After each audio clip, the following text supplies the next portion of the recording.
콘텐츠 경고. 오늘 이야기는 황혼의 나이에 벼랑 끝에 서 있는 결혼 생활을 그립니다. 우리는 집 안에서의 극심한 고독피는 흐르지 않지만 지속적으로 고통스러운 마음의 상처와 운명적인 선택에 대해 이야기합니다. 내용은 깊은 사회 심리적 성격을 띠며 사람 마음의 차가움을 진솔하게 묘사합니다. 심리적으로 예민한 상태라면 청취 전 고려해 주시기 바랍니다. 이순자 여사의 어두운 마호가니, 화장대 서랍 속 세월에 다른 붉은 벨벳, 안감 깊은 곳에 그녀가 인생 최대의 비밀로 여기는 물건이 있습니다. 그것은 지난 3년 동안 차갑고 잔인하게 그곳에 조용히 놓여 있었습니다. 그것은 평생 모은 예금 통장도 아니었고 자식들에게 남길 유산 상속 포기 각서도 아니었습니다. 그것은 A4 사이즈의 갈색 봉투였고 그 안에는 그녀가 정성껏 서명해둔 합의 이혼 신청서가 들어 있었습니다. 68. 새 여성의 글씨체는 조금 떨렸지만 가슴 아플 정도로 단호했습니다. 3년 1905 1. 이 여사는 그 봉투를 집어들었다가 수천 번이나 다시 내려놓았습니다. 그녀는 살을 맞대고 산 남편에게 추운 겨울, 아침이나 무더운 여름 오후에 그것을 건네려고 했습니다. 하지만 입을 열려고 할 때마다 집안의 무서운 침묵이 그녀의 용기를 집어삼키거나 거실 밖에서 울리는 TV 소리에 묻혀버렸습니다. 서울 수도에 번화한 마포구 한복판. 반짝이는 한강이 내려다 보이는 150제곱미터가 넘는 고급 아파트에 사는 노부부. 하지만 두 사람 사이의 거리는 서울에서 부산까지의 거리보다 더 멀었습니다. 그들은 싸우지 않았고 물건을 부수지도 않았으며 더 이상 독설로 서로를 괴롭히지도 않았습니다. 그들은 그저 서로를 보는 것을 멈췄습니다. 그들은 자신의 보금자리에서 표류하는 보이지 않는 그림자가 되었습니다. 그 운명의 밤, 가을 태풍이 서울을 덮치고 떨리는 촛불 아래 적나라한 진실이 드러날 때까지 황혼의 사랑. 채널에 오신 것을 환영합니다. 지금부터 이야기의 일부, TV 소리만 있는 저녁 식사를 들려드리겠습니다. 11월 말의 서울. 초저녁부터 비가 억수같이 쏟아졌습니다. 차가운 가을. 빗방울이 25층 아파트의 강화 유리 창문을 세차게 때리며 마치 아물지 않은 상처처럼 긴 물 자국을 만들었습니다.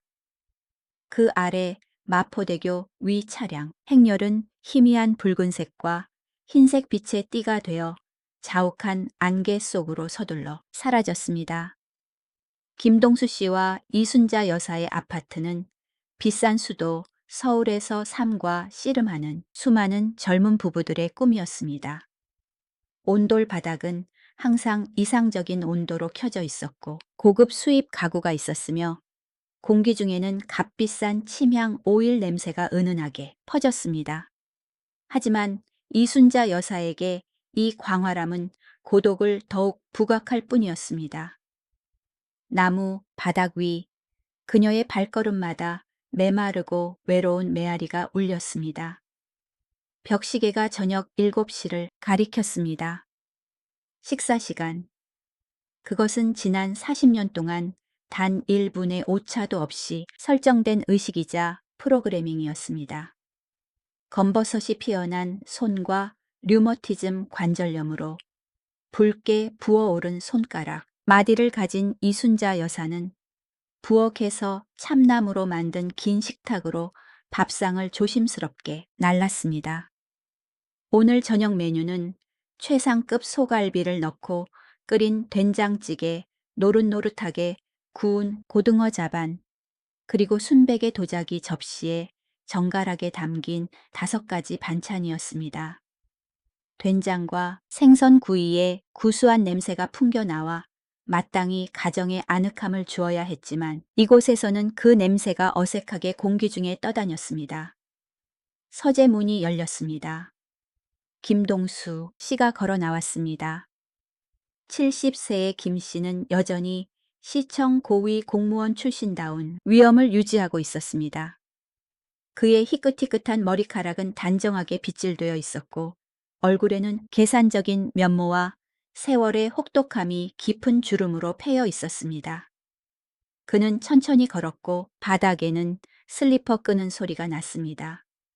그는 이순자 여사를 마치 벽의 일부나 장시경 술 진열장의 일부인 양스쳐 지나갔습니다.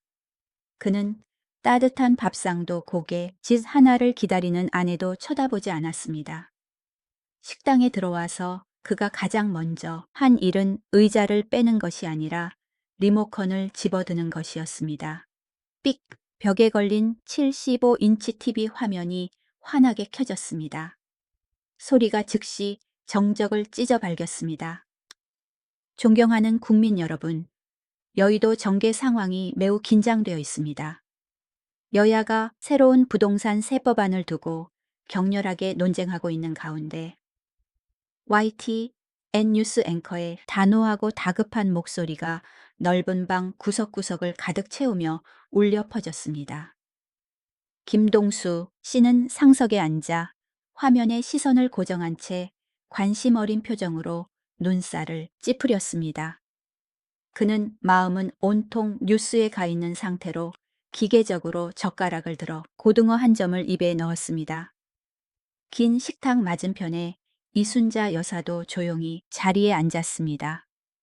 그녀는 아마 자신만이 들을 수 있을 정도로 아주 작게 한숨을 내쉬었습니다. 그녀 역시 남편의 냉담함으로부터 도망칠 자신만의 세상이 있었습니다. 그녀는 밥그릇 바로 옆 거치대에 태블릿 PC를 세우고 한쪽 귀에 이어폰을 꽂았습니다. 그 작은 화면 속에서는 독한 시어머니가 며느리의 얼굴에 물을 끼얹고 재산, 다툼 음모가 절정에 달하는 인기 막장 드라마가 방영되고 있었습니다. 그녀는 자신의 마음속 거대한 공허함을 채우기 위해 그런 가식적인 고함과 허구의 비극이 필요했습니다. 노부부의 식사는 희극적일 정도로 기이한 공간에서 진행되었습니다. 식탁 양끝에 앉은 두 사람은 식어가는 음식 접시와 두 개의 혼란스러운 소리, 원천에 의해 분리되어 있었습니다. 한쪽은 것이 정치, 다른 한쪽은 가정의 비극.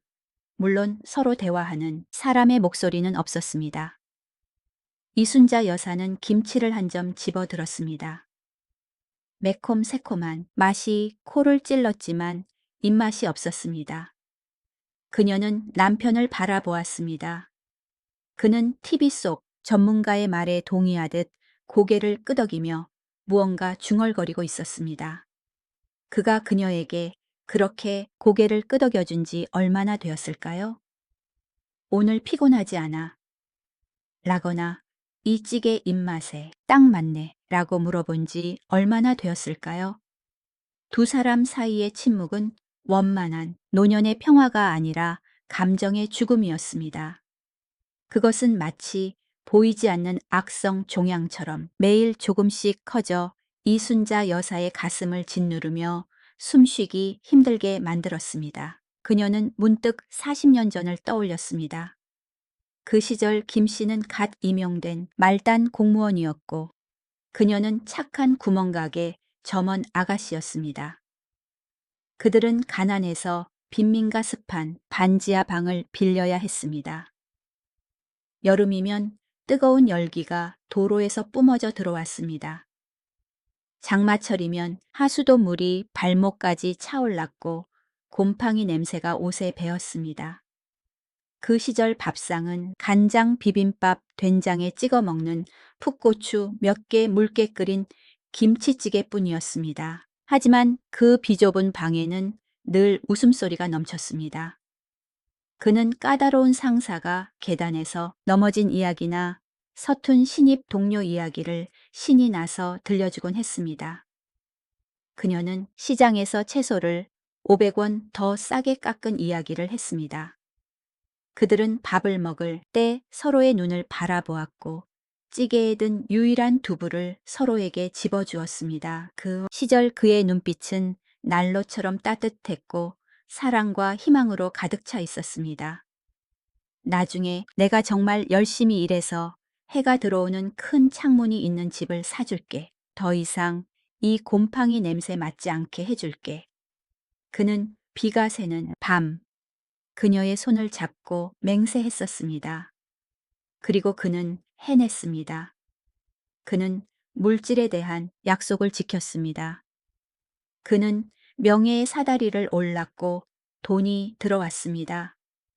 이 집에는 큰 창문이 있어 해가 보일 뿐만 아니라 발 아래 화려한 서울 시내까지 보였습니다. 하지만 그는 한 가지를 잊었습니다. 아무리 넓은 집이라도 나눔의 온기가 없으면 차가운 벽일 뿐이라는 것을요. 이제 김 씨가 넉넉한 연금을 받으며 은퇴하고 아들과 딸이 미국과 캐나다에 정착하여 성공했지만 멀어진 지금 이 집은 감정을 묻어버린 무덤이 되었습니다. 자녀들은 1년에 2번 추석과 설날에 전화기 화면을 통해서만 연락했습니다. 급한 통화, 의례적인 안부 인사, 그리고 일이 바빠서라며 끊는 전화. 김 씨는 TV를 유일한 친구로 여겼습니다. 그는 TV와 논쟁하고 웃고 화를 냈습니다. 맞은편에 앉은 아내는 그의 눈에 그녀는 낡았지만 튼튼한 가구 밥을 먹으면 작동하는 밥솥처럼 당연히 그곳에 존재하지만 완전히 보이지 않는 존재였습니다. 이순자 여사는 남편의 흰 머리카락을 보며 가슴이 미어지는 듯 했습니다. 그녀는 오늘처럼 바람이 불 때면 왼쪽 다리가 몹시 쑤신다고 말하고 싶었습니다. 어제 아침 혼자 택시를 타고 서울대병원을 다녀왔고 정신과 의사가 노인 우울증, 징후가 있다고 했다는 말을 하고 싶었습니다. 그녀는 무섭다고 외롭다고 손을 잡아달라고 말하고 싶었습니다. 그녀는 심호흡을 깊게 하고 용기를 내어 아주 작게 부서질 듯 약한 목소리로 불렀습니다. 여보, 국 식기 전에 드세요. 점심부터 푹 끓인 거예요. 그녀는 멈추고 기다렸습니다. 하지만 김 씨는 대답하지 않았습니다. 그는 TV에 상반된 정치 논평 때문에 눈살을 찌푸리며 식탁을 가볍게 쳤습니다. 그는 그저 무의식적으로 고개를 까닥거렸는데 아마 뇌가 인지하지 못한 신체의 자연스러운 반사, 동작이었을 것입니다. 서러움이 이순자 여사의 목구멍에 쓰디쓰게 차올랐습니다. 그녀는 날카로운 유리 조각을 삼키는 기분으로 밥을 삼켰습니다. 그녀는 소리의 벽을 뚫기를 바라며 조금 더 크게 한마디 더 하려 했습니다. 어제 병원에 갔는데 의사 선생님이 스윗 김 씨가 갑자기 손을 들어 올리며 눈은 화면에서 떼지 않은 채 차갑게 소리쳤습니다. 조용히 좀 해봐. 지금 중요한 수치 분석 중이잖아. 당신은 무슨 쓸데없는 소리를 계속하는 거야. 그의 말은 찬물을 끼얹는 것과 같았습니다. 이순자 여사는 할 말을 잃었습니다. 밥이 목에 메었습니다. 아내보다 뉴스가 더 중요했습니다. 배우자의 감정보다 정치가 더 중요했습니다. 청춘을 바치고 가난을 견디며 아이를 낳아 오늘날의 그를 있게 한 여자보다 바깥의 시끄러운 세상이 더 중요했습니다. 이순자 여사는 천천히 젓가락을 내려놓았습니다. 그녀는 멍하고 고통스러운 눈빛으로 남편을 바라보았습니다. 하지만 그는 인플레이션 그래프를 보느라 바빠서 보지 못했습니다. 이때 이순자 여사의 머릿속에 서랍 속 이혼 서류가 떠올랐습니다. 아마도 해방이 최선의 방법일지 모릅니다. 황혼 이혼이 한국에서 유행하고 있습니다. 사람들은 둘이서 외로울 바에야 차라리 혼자 외로운 게 낫다고 말합니다. 그녀는 이 집을 팔고 재산을 반으로 나누어 경기도 외곽의 고급 요양원으로 들어갈 것입니다. 그곳은 조용하고 나무가 있으며 누구의 식사를 챙길 필요도 없고 무엇보다 이 잔인한 침묵을 견딜 필요가 없을 것입니다. TV에서는 여전히 격렬한 논쟁 소리가 울려 퍼졌습니다. 김 씨가 우물우물 밥 씹는 소리. 밖에서는 천둥 번개가 서울 밤하늘을 가르기 시작하며 자연뿐만 아니라 이 집 안에도 닥쳐올 거대한 폭풍을 예고했습니다. 그녀는 일어서서 조용히 자신의 그릇을 치우고 그를 뉴스의 세상에 남겨두었습니다. 68 세 여성의 마음속에 고통스러운 결심이 그 어느 때보다 선명하게 형성되고 있었습니다. 오늘 밤 그녀는 더 이상 침묵하지 않을 것입니다. 모든 것이 끝나거나 무언가가 바뀌어야 합니다. 두꺼운 강화 유리 창 밖에 서울 하늘은 상처 입은 짐승처럼 울부짖고 있었습니다. 번개가 칠흑 같은 어둠을 찢고 한강변의 고층 아파트 타워를 가로질렀습니다. 쾅! 끔찍한 폭발음이 울려 퍼졌고 마치 머리 바로 위 공간이 찢어지는 듯한 느낌과 함께 발밑의 바닥이 격렬하게 흔들렸습니다. 그 소리는 유리에 부딪히는 빗소리를 압도할 만큼 컸습니다. 그리고 순식간에 세상이 무너져 내렸습니다. 김동수 씨의 자부심이자 유일한 친구인 최신영 65인치 TV가 꺼지면서 생기 없는 검은 화면만 남았습니다. 동시에 이순자 여사의 드라마를 보여주던 태블릿 PC도 충전을 깜빡해 배터리가 방전되어 꺼졌습니다. 천장에 값비싼 크리스털 샹들리에의 화려한 빛술, 진열장의 조명 전자레인지 표시 등 모든 것이 일제히 사라졌습니다. 어둠이 내려앉았습니다. 달밤의 희미한 어둠이 아니라 납처럼 무겁고 짙은 어둠이 넓은 아파트의 모든 것을 집어삼켰습니다. 시끄러움에서 침묵으로, 화려함에서 암흑으로의 갑작스러운 전환은 공간을 질식시켰습니다. 현대 생활의 소음이 끊어지면서 소름 끼칠 정도의 정막이 남았습니다. 이게 도대체 무슨 일이야? 김 씨의 짜증 섞인 목소리가 정적을 깼습니다. 그의 목소리는 어둠 속에서 울려 퍼졌지만 이번에는 평소의 위험 있는 모습이 아니었습니다. 누군가에게 입을 막힌 듯 당황스럽고 허전했습니다. 김 씨는 반사적으로 리모컨을 나무 탁자 위에 세게 내리쳤습니다. 마치 그 무생물 전자기기에 잘못이 있는 것처럼요. 식탁 반대편에서 이순자 여사의 떨리고 불안한 목소리가 들려왔습니다. 아마 변전소에 번개가 떨어진 것 같아요. 비바람이 이렇게 세니까요. 단지 전체가 정전된 것 같아요. 정전 말도 안 돼. 김 씨가 으르렁거렸습니다. 평생 명령에 익숙했던 남자의 짜증이 강하게 솟구쳤습니다. 내가 여의도 이 아파트를 사려고 수십억 원을 쓰고 매달 비싼 관리비를 내는데 80년대처럼 정전이나 겪으려고 그런 줄 알아. 중요한 뉴스를 보고 있었는데 관리실에 전화해. 당장 전화해. 김 씨는 마치 예전 위원회 사무실에 있는 것처럼 허공에 대고 손을 휘저으며 명령했습니다. 하지만 그에게 돌아온 대답은 베란다 밖에서 처절하게 울부짖는 바람 소리뿐이었습니다. 진정하세요. 이순자 여사는 두려움을 억누르려 애썼고 그녀의 목소리는 가라앉아 너무 오랫동안 이 부조리함을 견뎌온 사람의 피로가 묻어났습니다.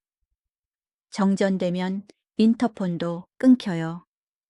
제 휴대전화도 방금 꺼졌어요. 당신 전화기는 어디 있어요? 휴대전화 손전등으로 비춰보세요. 김 씨는 멈칫했습니다. 그는 실크 파자마 바지 주머니를 더듬었습니다. 비어 있었습니다. 서늘한 기운이 등골을 타고 흘렀습니다. 생각났습니다. 밥 먹기 전에 충전하려고 최신영 휴대전화를 안방 침대 머리맡에 두고 왔습니다. 식사 시간에 기술과 분리하겠다는 습관 스스로 정했지만 TV를 보며 어긴 규칙이 이제 그를 벌하고 있었습니다. 거실, 식탁에서 안방까지는 겨우 10m 남짓이었습니다. 하지만 25층의 절대적인 어둠 속에서 그 10m는 갑자기 위험천만한 여정이 되었습니다. 너무 높아서 땅에서 올라오는 가로등 불빛도 없었습니다. 안개와 폭풍우가 달빛과 다른 건물의 불빛을 가렸습니다. 아파트는 깊은 동굴로 변했습니다. 여보, 당신 어디 있어?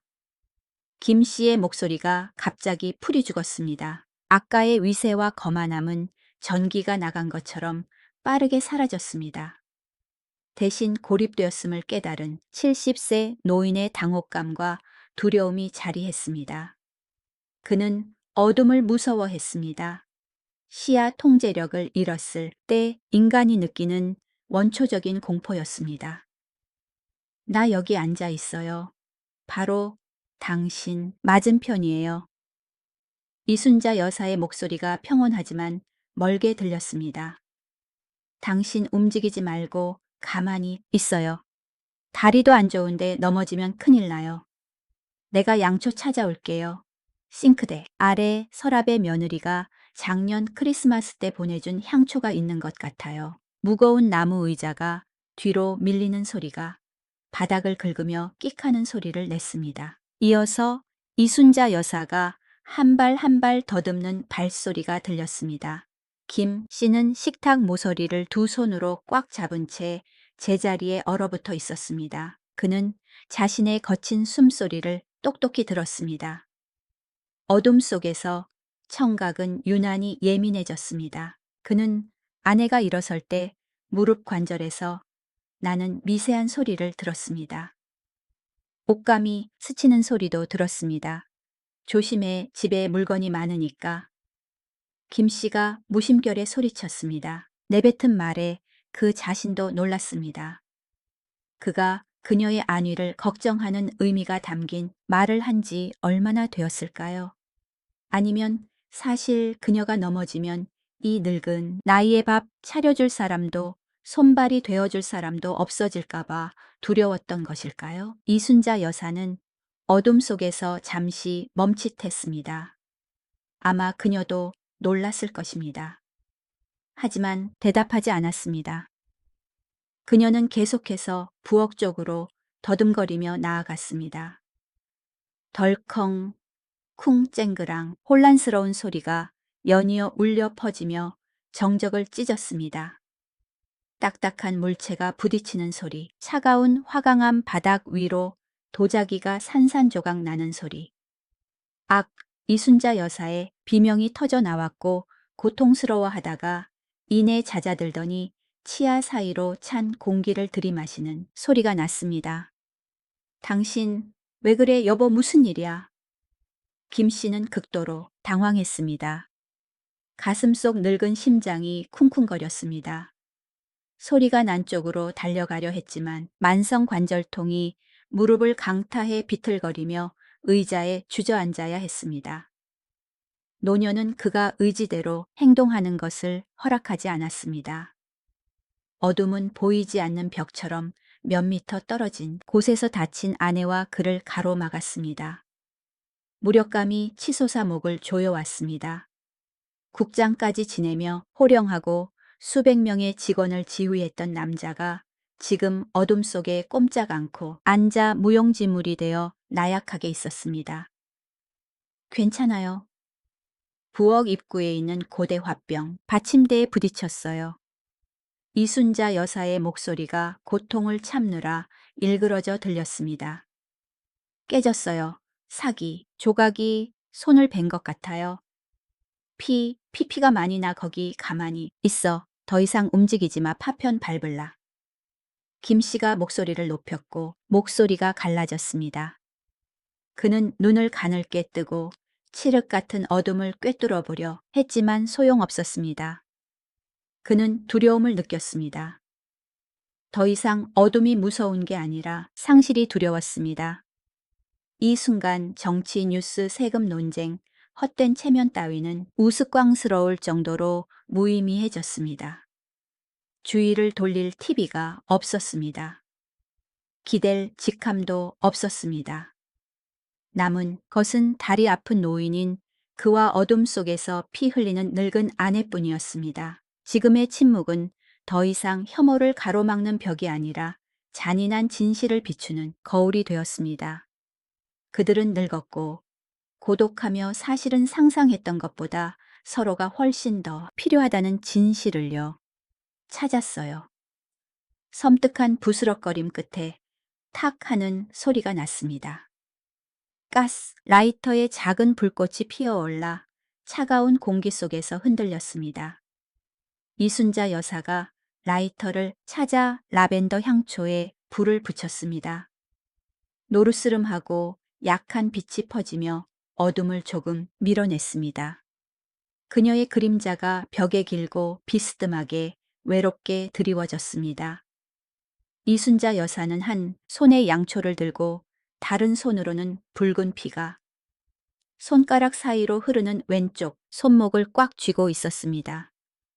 그녀는 절뚝거리며 식탁으로 돌아와 촛불을 한가운데에 놓았습니다. 이전에는 말이 없는 식사 시간 동안 두 부부를 가로막는 보이지 않는 경계선이었던 바로 그 자리예요. 김 씨는 아내를 빤히 쳐다보았습니다. 일렁이는 몽환적인 촛불 아래서 김 씨는 수십 년 만에 처음으로 인생의 절반 이상을 함께한 여자의 얼굴을 제대로 보았습니다. 물 달라고 할 때 스쳐 지나가던 시선도 국이 짜다고 타박할 때 쏘아보던 시선도 아니었습니다. 그는 그녀의 움푹 패인 광대뼈 위에 핀 검버섯을 보았습니다. 잠 못 이루던 긴 밤들의 흔적인 눈가의 깊은 주름을 보았습니다. 머리카락이 많이 빠져 노란 불빛 아래 하얗게 드러난 두피를 보았습니다. 그녀는 그의 기억보다 너무 많이 늙어 있었습니다. 옛날에 그 검고 윤기 나던 머리카락을 가진 아가씨는 어디로 갔을까요? 그의 앞에는 초라하고 고통스러워하며 외로운 할머니가 있었습니다. 그리고 그는 새하얀 식탁보 위로 뚝뚝 떨어지는 선홍빛 피를 보았습니다. 그 피는 깊은 상처를 알리는 붉은 꽃처럼 번져 나갔습니다. 손 이리 줘봐. 내가 좀 볼게. 김 씨가 말했습니다. 목소리는 자갈이 문질러지는 소리처럼 걸걸했습니다. 이순자 여사는 망설였습니다. 그녀는 탐색하듯 놀라움과 서러움이 섞인 눈빛으로 남편을 바라보았습니다.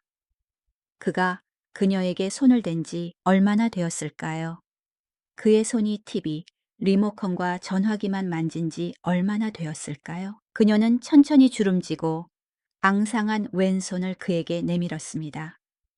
김 씨는 떨리는 손을 뻗어 그 손을 잡았습니다. 차가웠습니다. 그녀의 손은 얼음장처럼 차가웠습니다.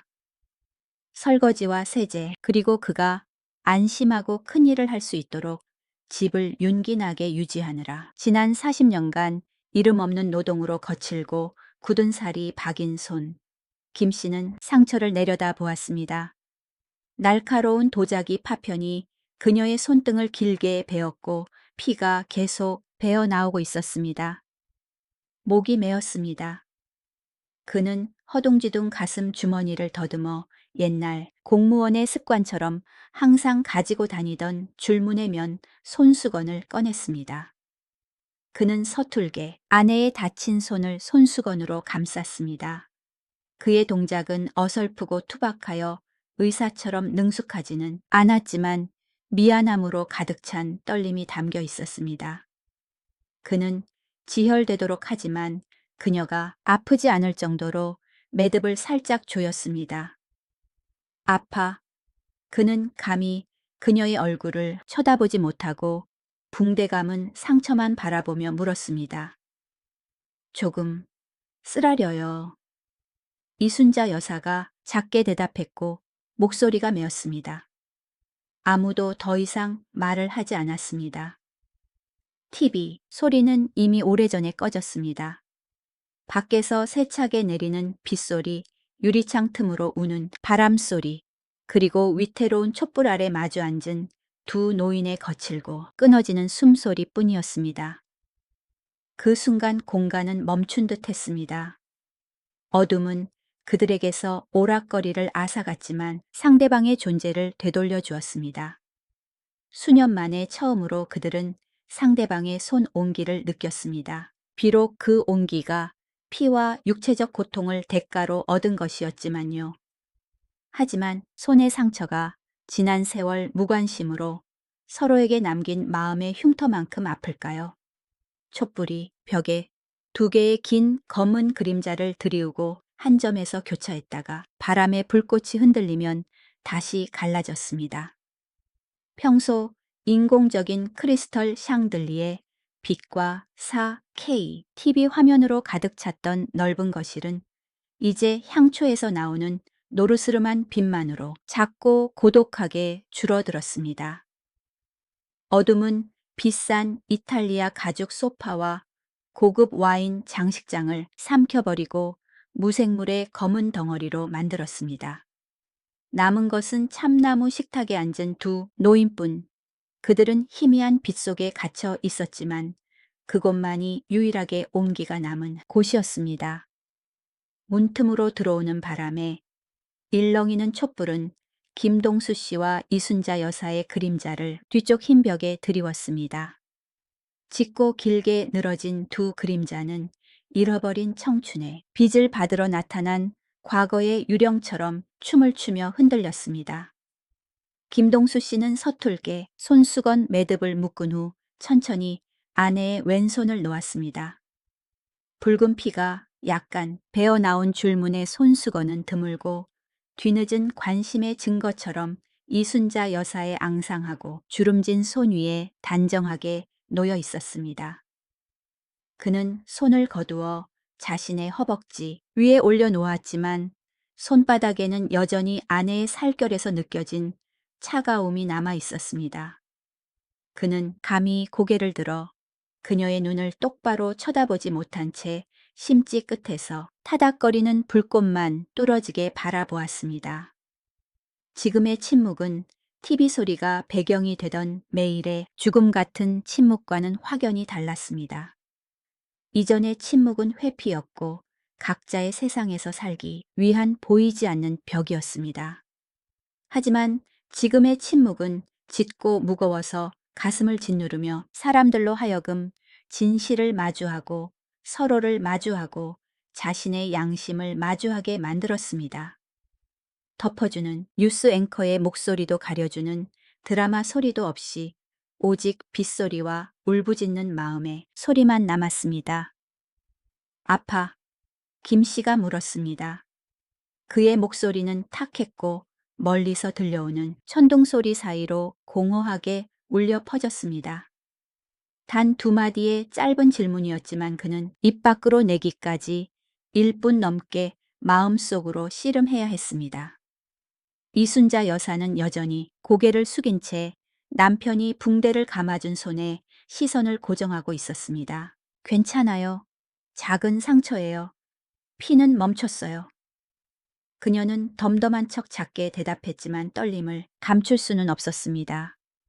그녀의 마음속에는 지금 창밖의 폭풍 못지않게 거친 폭풍이 일고 있었습니다. 냉대받았던 세월에 대한 서러움, 이 얄궂은 상황에 대한 쓰라림, 그리고 남편의 서툰 손길에서 다시 피어난 작은 불씨 같은 따뜻함이 뒤섞인 복잡한 감정이 솟구쳤습니다. 김 씨는 헛기침을 했고 목구멍에서 나는 마른 기침 소리가 처량하게 들렸습니다. 그는 이 숨 막히는 분위기를 깨기 위해 무슨 말이라도 화제를 찾으려 애썼습니다. 하지만 얄궂게도 그는 아내와 대화하는 법을 잊어버렸다는 사실을 문득 깨달았습니다. 그는 바깥 세상에 대해서는 걸어다니는 백과사전이었습니다. 청와대의 긴박한 정치 상황을 속속들이 알고 월스트리트 주식시장의 흐름을 파악하고 있으며 중동의 전환기나 지구 기후 변화에 대해 청산유수처럼 분석할 수 있었습니다. 하지만 정작 지금 여기 자식을 낳아주고 40년 동안 밥을 지어준 여자 앞에서 그는 완전히 텅 비어 있었습니다. 그는 그녀가 무슨 생각을 하는지 몰랐습니다. 그녀가 무엇을 좋아하는지 몰랐습니다. 그에게는 그녀를 위한 언어가 없었습니다. 김 씨의 시선은 정처 없이 식탁 위를 맴돌다가 이순자 여사의 다리에 머물렀습니다. 그녀는 웅크리고 앉아 오른손으로 무의식적으로 왼쪽 무릎을 문지르고 있었습니다. 그녀조차 의식하지 못할 만큼 익숙한 동작이었습니다. 희미한 기억 하나가 그의 머리를 스쳤습니다. 언젠가 그녀가 이 무릎에 대해 하소연했던 적이 있는 것 같았습니다. 요즘 그는 혀가 꼬인 듯 머뭇거렸습니다. 당신 류머티즘 다리 어때 날 굳으면 아직도 많이 아파. 단순하고 서툴며 투박한 질문이었습니다. 주어도 없고 미사여구도 없었습니다. 하지만 소름 끼칠 정도로 고요한 이 공간에서 그것은 잔잔한 호수에 던져진 큰 바위처럼 떨어져 격렬한 파동을 일으켰습니다. 무릎을 문지르던 이순자 여사가 멈칫했습니다. 그녀는 고개를 번쩍 들어 그를 쳐다보았습니다. 노화로 흐릿해진 눈이 마치 세상에서 가장 황당한 소리를 들은 것처럼 경악으로 커졌습니다. 그녀는 가식이나 의례적인 말을 찾으려는 듯 남편의 엄마의 눈을 깊이 들여다보았습니다. 하지만 아니었습니다. 촛불 아래서 그녀는 진정한 당혹감, 평생 오만했던 남자의 서툰 관심을 보았습니다. 그녀의 입술이 떨리기 시작했습니다. 콧날이 벌름거렸습니다. 눈가가 점점 붉어지더니 눈물이 고였습니다. 당신. 그녀의 목소리가 터져 나오며 메었습니다. 당신 내가 류머티즘 있는 거 기억하고 있었어요. 그녀의 되물음에 김 씨는 더욱 당황했습니다. 그는 그 애타는 시선을 피하며 눈을 내리깔았습니다. 그게 며칠 절뚝거리는 거 봤으니까. 게다가 비바람이 이렇게 치고 습도도 높은데 노인네들은 다 뼈마디가 아프잖아.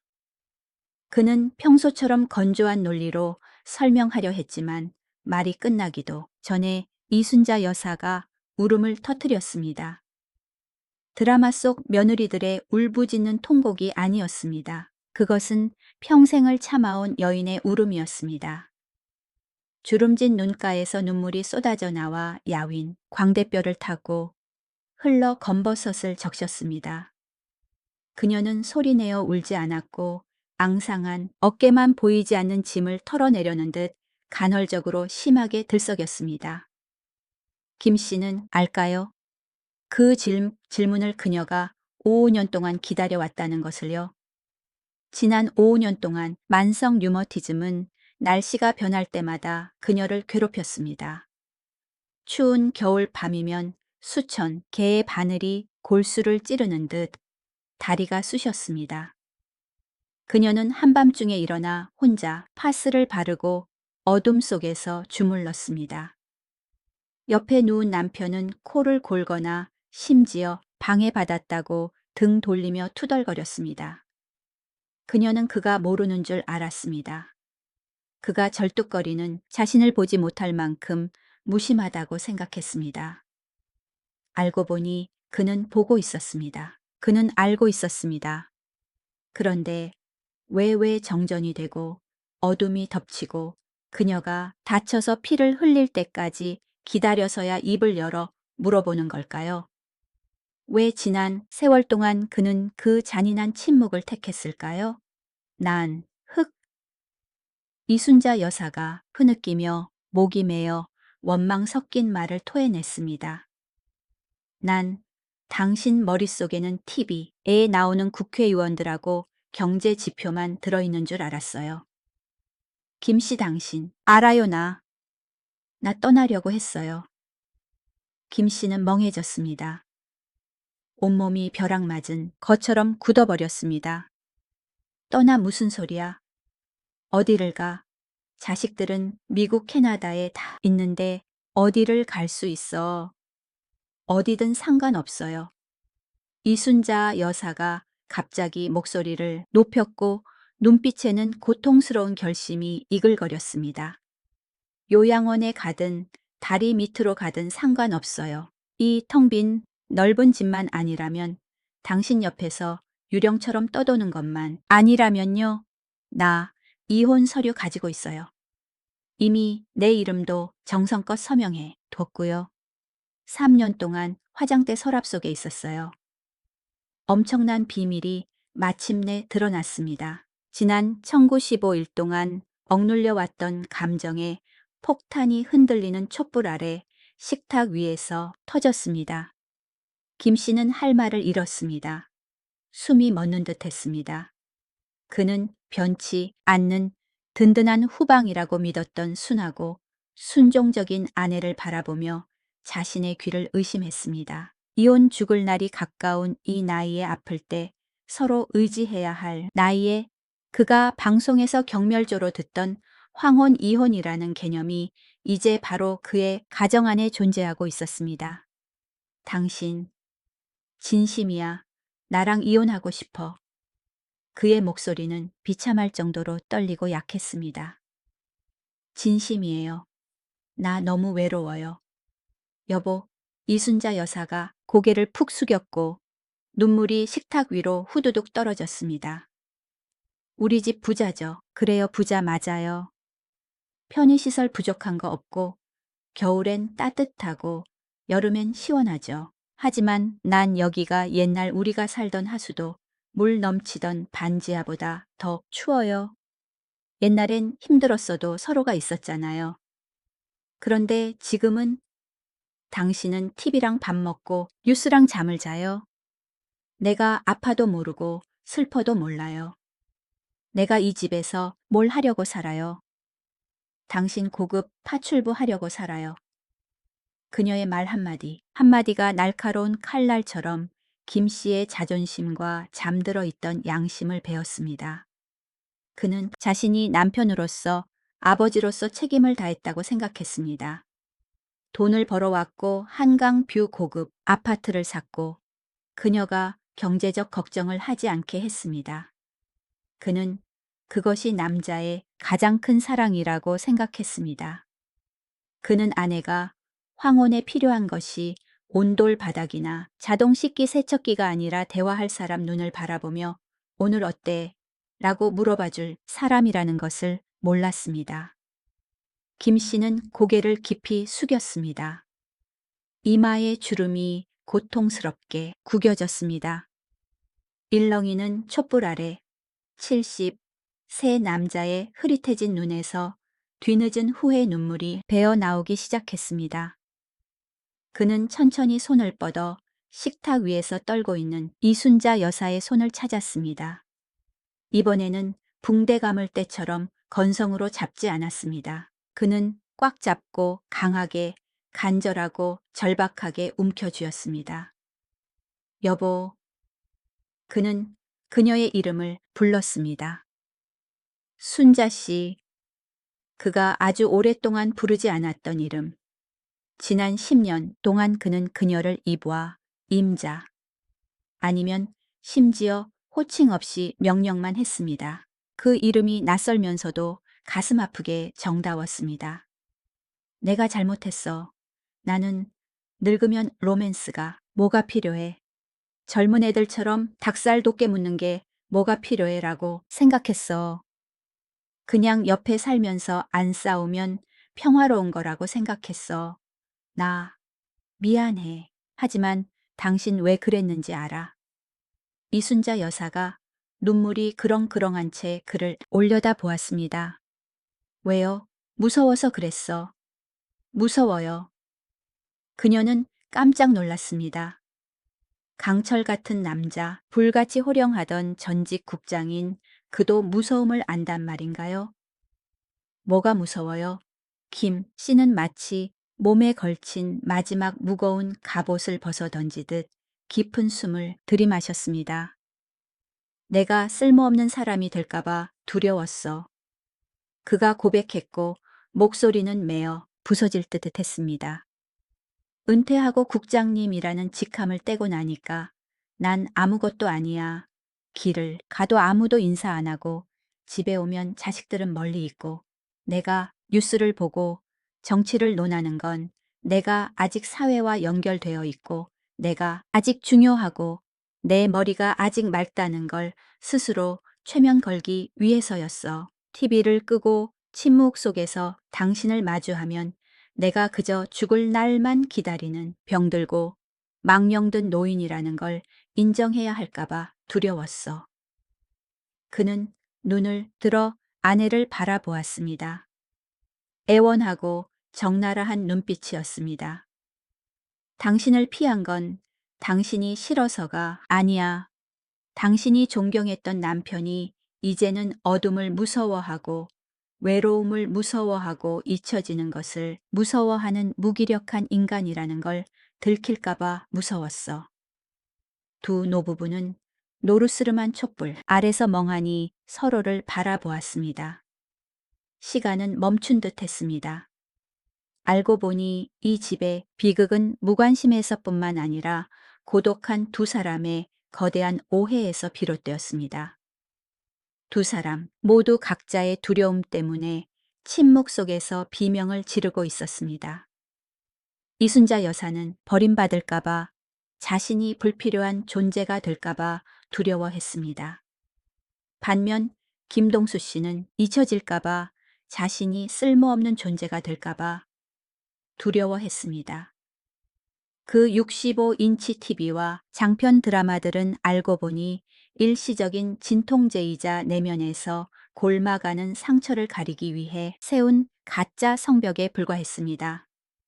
그리고 오늘 밤 폭풍과 정전 사고가 그 성벽을 무자비하게 부수어 두 벌거벗은 영혼이 고통스럽지만 진실하게 서로 닿을 수밖에 없게 만들었습니다. 폭풍이 지나간 서울은 마지막 분노를 지붕 위에 쏟아붓고 난 듯 낡은 아파트 창문 밖에는 축축하고 기묘하게 고요한 공간만 남았습니다. 아까의 세찬 빗소리는 이제 처마에서 창틀로 뚝뚝 떨어지는 물방울 소리만 남아 마치 시간을 카운트다운하는 시계 초침처럼 규칙적으로 들렸습니다. 작은 부엌 타다 남은 밀랍초에서 나오는 유일한 빛이 비치는 곳에 인생의 절반 이상을 함께한 두 사람의 그림자가 흰 회벽에 길게 드리워졌습니다. 어스름한 명암의 공간은 갑자기 벨벳 장막이 되어 집 벽의 균열과 사람 마음의 금간 곳을 가려주었습니다. 김동수 씨는 그곳에 앉아 흐릿한 눈으로 촛불 심지 위에서 춤추는 작은 불꽃을 빤히 바라보았습니다. 그가 사물을 이렇게 자세히 들여다본 게 얼마 만일까요? 아마 아주 오래전 저 거대한 평면 TV가 거실 중앙과 그의 인생을 차지한 이후부터였을 것입니다. 젊은 시절 생계를 위해 고생하느라 검버섯과 굳은 살이 박인 그의 손이 이제 아내의 앙상한 손등 위에 떨리듯 놓여 있었습니다. 이순자 여사는 손을 빼지 않았습니다. 그녀는 거칠지만 익숙한 온기가 자신의 살결로 전해지는 것을 가만히 느끼며 그곳에 두었습니다. 식탁 위 김치찌개와 차갑게 식은 반찬, 접시들에서는 더 이상 김이 나지 않았지만 이상하게도 보이지 않는 온기가 스며들어 지난 수년간 이 집을 감싸던 차가운 공기를 드고 있었습니다. 김 씨가 가볍게 헛기침을 했고 탁한 소리가 어색한 침묵을 깼습니다. 그는 천천히 일어났고 무릎 관절이 뚝뚝 소리를 냈으며 방 구석의 술 진열장으로 걸어갔습니다.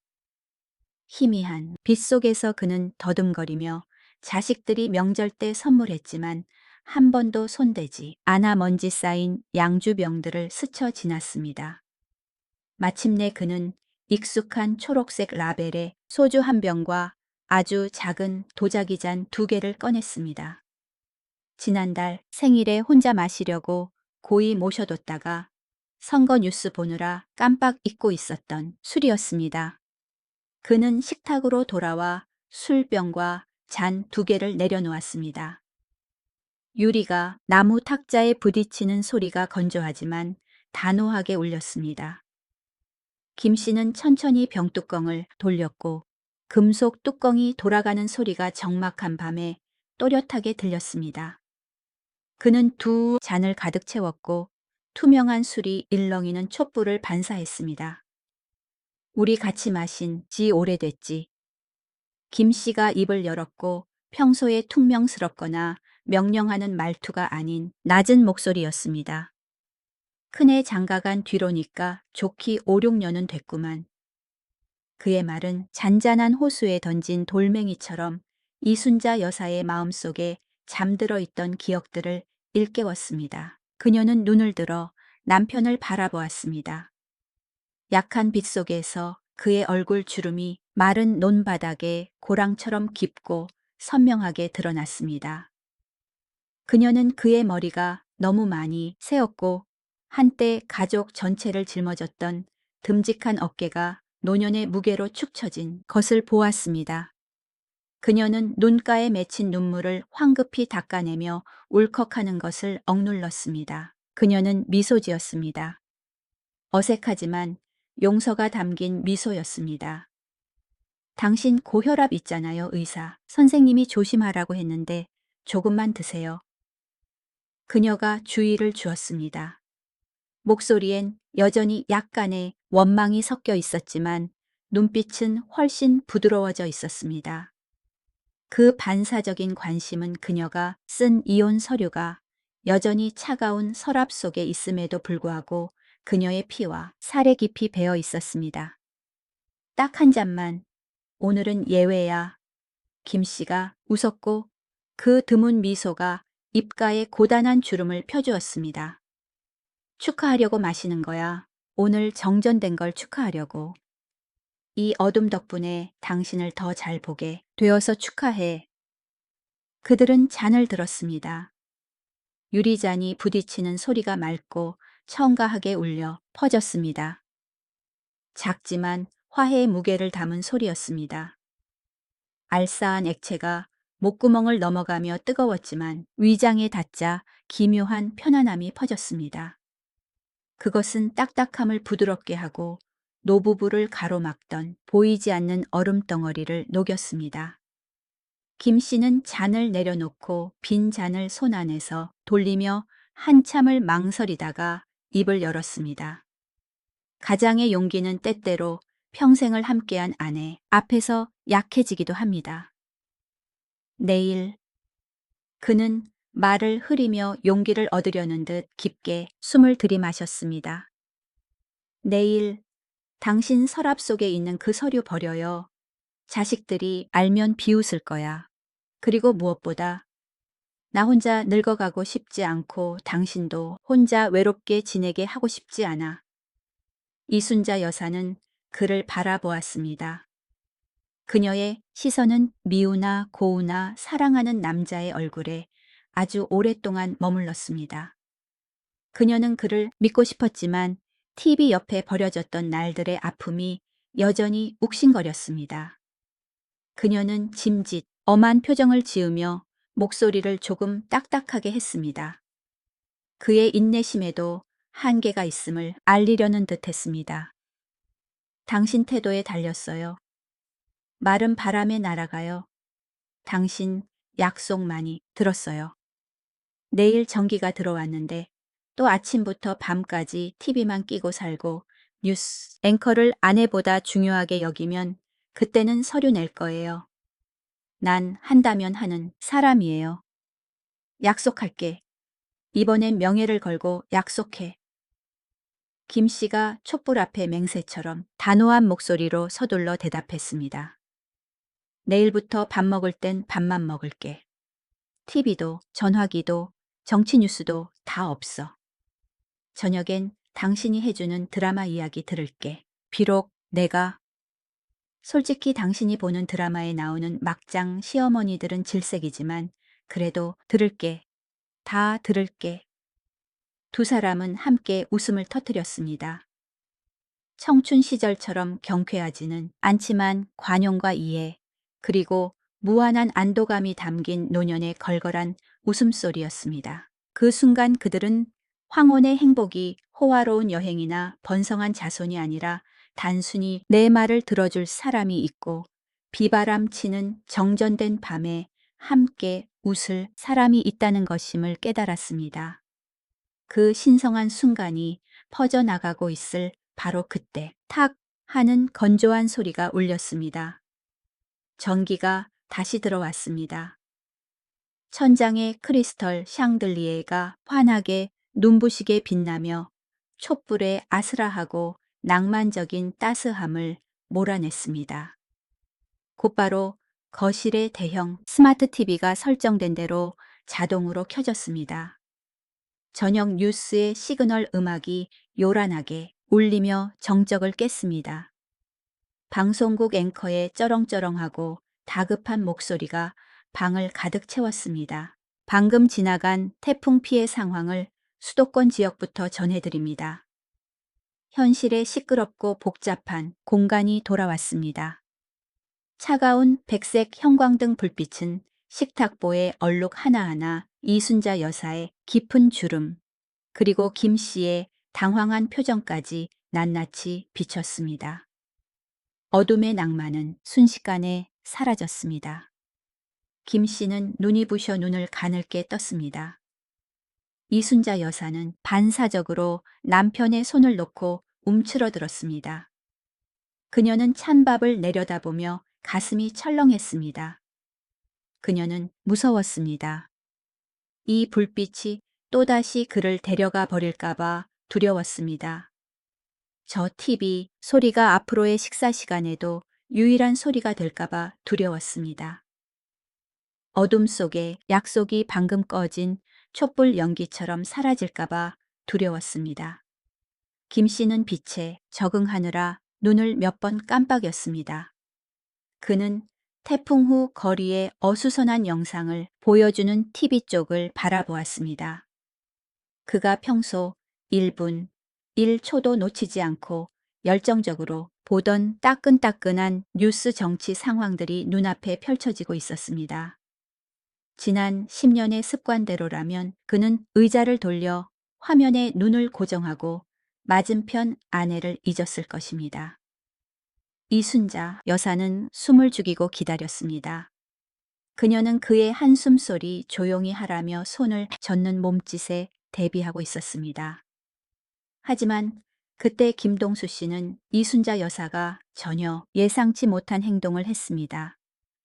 늙은 아내의 심장을 덜컹하게 만든 행동이었습니다. 그는 의자를 TV 쪽으로 돌리지 않았습니다. 대신 그는 근처 선반 위에 있는 리모컨으로 손을 뻗었습니다. 그의 손은 더 이상 떨리지 않았고 기이할 정도로 단호했습니다. 그는 리모컨을 시끄러운 화면 쪽으로 향하게 하고 엄지손가락으로 빨간 버튼을 꾹 눌렀습니다. 오프. 화면이 꺼졌습니다. 생명 없는 상자 위로 검은색이 덮였습니다. 앵커의 목소리가 중간에 뚝 끊겼습니다.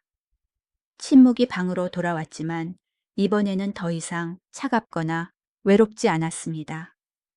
이 침묵은 선택의 침묵이자 우선순위의 침묵이었습니다. 김 씨는 리모컨을 식탁 자신의 손이 닿지 않는 먼 곳에 내려놓았습니다. 마치 무언의 확언 같았습니다. 그는 아내를 돌아보았고 여전히 멍한 그녀의 눈빛을 보았습니다. 그는 헛기침을 하며 서툰 옛날 한국식 가부장적인 남자의 핑계로 감동과 내면의 큰 변화를 숨기려 했습니다. 전기, 아까우니까 끄자고. 요즘 전기 요금이 많이 올랐어. 게다가 너무 시끄러워서 머리가 다 아프네. 당신 말소리도 안 들리고. 그는 젓가락을 들어 이순자 여사가 오후 내내 정성껏 졸였지만 짜다고 타박했던 무 고등어 조림 한 점을 집었습니다.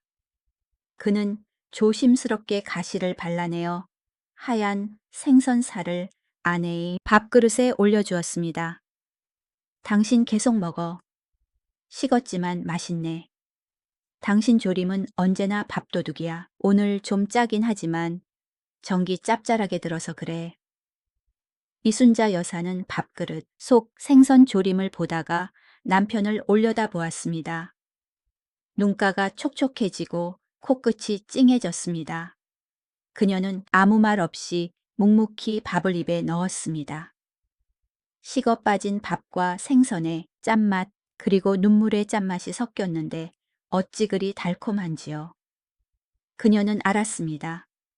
그가 TV 끄는 버튼을 누르는 순간 그가 진정으로 그녀에게 돌아왔다는 것을요. 저 이혼 서류는 영원히 서랍 속 어둠 속에 잠들어 과거의 비밀이 되고 현재의 사랑으로 채워진 전기세 많이 나오는 밥상의 자리를 양보할 것입니다. 여러분, 김 씨와 이순자 여사의 이야기는 아마도 오늘날 현대사회의 수많은 가정의 이야기일 것입니다. 우리는 평평한 세상 속에 살고 있으며 정보가 넘쳐나고 손가락 터치 한 번으로 전 세계가 연결되는 곳에 있습니다. 스마트 기기 끊임없는 뉴스 속보 소셜 네트워크 알림은 강력한 매력을 지니고 있어 때때로 바로 우리 옆에 살과 피를 가진 사람이 앉아 있다는 사실을 잊게 만듭니다. 우리는 한 지붕 아래 살지만 마음은 완전히 다른 두 세상에 표류하고 있습니다. 우리는 전 세계와 온라인 상태이지만 배우자와는 오프라인 상태입니다. 김 씨와 이순자 여사는 다행히 태풍과 정전 덕분에 서로를 다시 찾았습니다. 그 객관적인 사고가 그들을 마주보게 했고 듣게 했으며 말 그대로나 비유적으로나 서로 접촉하게 만들었습니다. 하지만 여러분, 자연이 분노할 때까지 기다려야 평화의 소중함을 알게 될까요? 정전이 될 때까지 기다려야 TV를 끌까요? 상대방이 떠나려 할 때 이혼 서류가 이미 작성되었을 때가 되어서야 깜짝 놀라 안부를 물어야 할까요? 노년의 사랑에는 거창한 맹세가 필요 없고 화려한 장미 꽃다발이나 비싼 선물도 필요 없습니다. 더 조용하고 더 깊습니다. 그저 온전한 존재감이 필요할 뿐입니다. 전화기 화면 대신 서로의 눈을 바라보는 것입니다. 한숨 소리, 속삭임, 그리고 배우자가 하지 못한 말까지 들어주는 것입니다. 왜냐하면 인생의 내리막길에서 우리가 함께할 시간은 무한하지 않기 때문입니다. 지나가는 1분 1초가 모두 영원히 사라지는 순간입니다. 한번 해보세요. 바로 오늘 밤 여러분 TV를 끄고 전화기를 식탁에 엎어두세요. 사랑하는 사람의 눈을 깊이 들여다보고 오늘 하루 어땠는지 물어보거나 단순히 반찬 한 점을 집어주세요. 가상의 소음 대신 사랑의 소리로 집을 채우세요. 황혼의 사랑 채널에서 편집하여 보내드린 TV 소리만 있는 저녁 식사를 들어주셔서 감사합니다. 이 이야기가 끝난 후 여러분이 외부의 산만함에 대한 오프 버튼을 찾고 가정 내 따뜻한 불꽃을 위한 온 버튼을 켜시길 바랍니다. 사랑하는 사람들과 함께 평온하고 사랑 가득한 밤 되십시오.